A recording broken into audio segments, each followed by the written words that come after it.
আসসালামু আলাইকুম।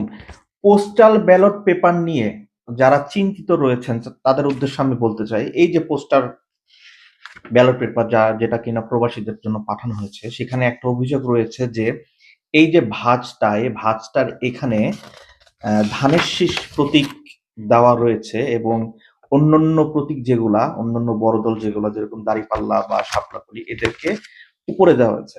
এখন আমি একজন বিএনপি সমর্থক হিসেবে একটা কথা বলতে চাই, সেটা হলো আমরা যারা ধানের শীষে ভোট দিব, এই পোস্টাল ব্যালটের যেখানেই ধানের শীষ থাকুক না কেন, আমি সেটাকে খুঁজে বের করব এবং আমি সেখানেই ভোট দেব। সুতরাং আমাদের যারা বিএনপির সাপোর্টাররা রয়েছেন তাদের উদ্দেশ্যে বলতে চাই, এই পোস্টাল ব্যালট নিয়ে চিন্তার কোনো কারণ নেই। কিন্তু বর্তমানে মিডল ইস্টে যে ধরনের কারচুপির অভিযোগ আসছে, সেটা নিয়ে অবশ্যই বাংলাদেশ ইলেকশন কমিশনকে তদন্ত করার আহ্বান জানাচ্ছি।